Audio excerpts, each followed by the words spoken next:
Okay, so what is going on, guys? Twisty Jimbo here, and today I'm going to do something a little bit different. It's still going to be in the vlog style content I've been doing, but instead I want to go over the how to improve your clutching ability, especially in shooter games like Valorant. So the clip I'm gonna play a clip from my recent stream, and it's me clutching a 1v3. But it's not really so much to like brag that I did it because people do it a lot. It's to go over like my thought process as well as certain things I do and a certain mentality I have that I feel will help you be more successful in winning situations with 1v2, 1v3, or even 1v4. And so I'm going to break it down into like three sections. So it's going to be intelligence, action, and skill. And I'll go into each one in a bit more detail, but that's just kind of an overview of how I want to like display clutching and break it down for you guys so you can easily see what you should be doing during clutches. So at this point, I'm just going to play the clip. So in this situation, it's kind of hard to see due to my overlay, so sorry about that. But it's a 2v2, and we just planted after rotating away. So me and my teammate have sight control, and they're trying to do a retake. So I'm going to play the clip, and I see arrows coming out. So that's the first thing I'm going to notice is I see an arrow fly over me, and then I immediately look for where that is because I'm thinking if I can get an opening pick, that's going to help me be successful in winning this round because a 2v1 is much easier to win than a 2v2, just basic math. But I don't get this pick, he drops off, and now this is where details start to come into play. So you see in the top right, it says that they got a res, so now it's a 3v2, and the tides shift even more against me here. So I'm still trying to pre-fire to get a kill. I get nothing out of that. And then my teammate loses his gunfight here. So now in this situation, I have to think. So this is where intelligence comes in. The first step to winning a clutch is figuring out quickly what the best course of action is for you. So here I'm looking and I see in the top left, it says the map is all shadowy. That means Omen's teleporting. So I'm listening to find where Omen's teleporting from. However, I also know that someone is in garage. And based off previous intel, I'm assuming it's a Sage or a Sova. I'm assuming it's not the Omen. And I saw Sova was back in their spawn, so I assume it's the Sage. So now I have to decide, do I want to try to take the gunfight garage, or do I want to find Omen, or do I worry about Sova coming in the back? So you'll see here, I choose to take the gunfight garage, and then I can hear Omen's teleport playing. So I immediately look for Omen, and I decide Sova's the least of my worries because he cannot directly see where I'm playing from at this current time. So that leads into the second course of action. So I'm just going to play the clip here, and then I'll rewind and talk to you guys after.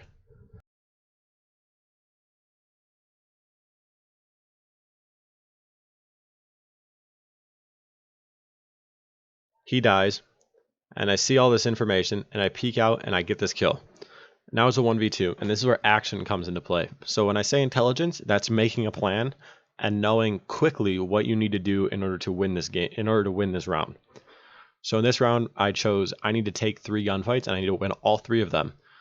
What do I have going for me? They don't know where I am. But as soon as I get my first kill, they're going to know where I am, so I have to win the second gunfight just via only my skill. So that's intelligence. Action is acting confidently and actively, because when you're trying to clutch, you cannot win a clutch by holding an angle unless the other team just horribly messes up. So if you want to win, you need to be playing aggressively and stepping out from cover in order to be actively trying to take gunfights that are 1v1. Because if I sit here, Omen teleports behind me, Sage peeks there, and Sova's coming from another direction, you can't win 3 gunfights at once. It's just not physically possible. So instead, what I do is I take 1 gunfight, I win it, and then because I'm actively peeking, by the time the gunfight's over, Omen's still teleporting. So I have time to turn and take that gunfight. And then after winning that, it's now just a 1v1, and it's just me versus Sova. And that's much more winnable than me versus Sage, Sova, and Omen all from different places. So that's why I leave the the spike here, and peek wide and get this Sage kill. So we continue playing the clip. I get this kill, and I turn around and I can hear the audio playing, so I know Omen's somewhere near me. And I turn and I find his ghost, and I immediately start shooting at it because my thought process here is not get a kill. This is actually quite a bit of luck that I get this kill. And this is where the skill part comes into it. So I've done intelligence, I made a plan. I've done action, I've started taking gunfights. Now the skill part is just winning the gunfights. It's just who has better aim, who can, like, you gonna make the plays to put yourself in the best position with your intelligence and action, and then your skill is can you take advantage of that best position. Sometimes you can't. It's just impossible unless you get like 4 1-taps, and that's just not realistic. But you're not supposed to win clutches, but this will give you the best chance of doing so with the intelligence action skill part. So we go here.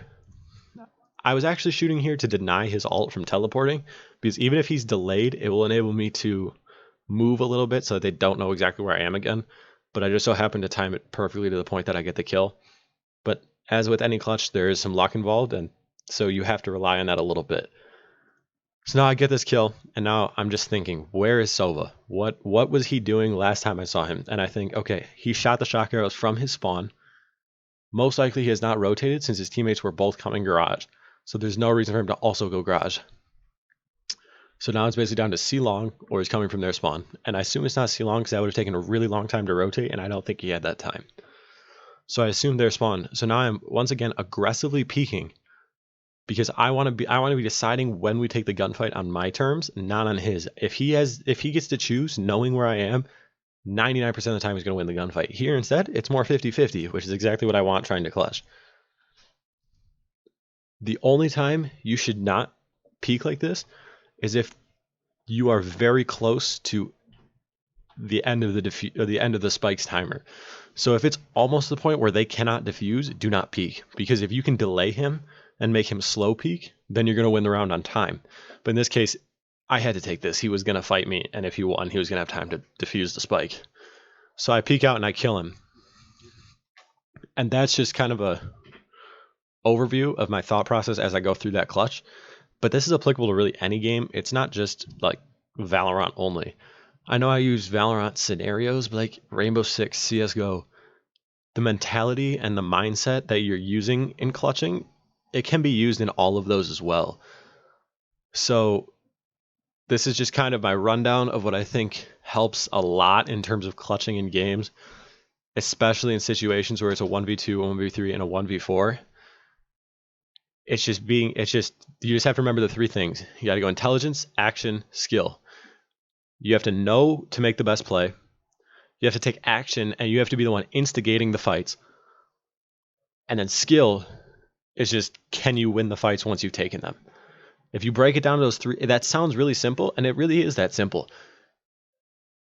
After doing that, there's really only like 2 other things you have to consider when doing clutches. The first one is, do I need to clutch? Because in a game that's economy based, like Valorant or CSGO, it might be better if it's a 1v4 or 1v5 to not go for the crazy play, because you might not be able to buy again next round. So you might want to decide, okay, we're down 4-2. Do I back off and save and get better equipment next round instead of making it what's most likely a 5v2? And you think, even if I win this, does it help? Like, is it 4-3 that much different from 5-2? In like the overall view, it's really not, because it'd be better to lose 1 round and then win 2 or 3 in a row because you still have better gun, than to win that 1 round and then you turn around and still you're the only one with a better gun. And when you're taking that round, there's like a very slim chance that you actually win. So it's a risk versus reward type thing. So when you're trying to win that 1v5, you have like a 1% chance of winning and saving your team's economy, and a 99% chance of losing it and then completely destroying your team's economy instead of mostly destroying your team's economy. And then the only other thing you really have to consider is the time that's left. Do I need to be peaking, or can I play passively? Which that also, both of those fall under intelligence for me. So it's really just a 3-part. Intelligence is just kind of has some subsections to it. Where is it really that important to clutch? If I decide it's that important to clutch, how do I clutch? And because sometimes time might be almost up, it might be a 1v2, but if you can just sit still and hold the objective for 5 seconds, you're going to win the round. You don't need to win gunfights, you just need to prevent them from even starting the gunfights, which that's a different kind of clutch, but it's still clutching.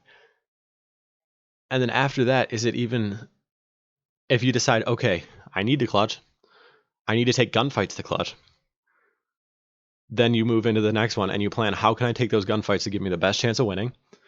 And then just to wrap it up, you take action. So you move confidently and decisively.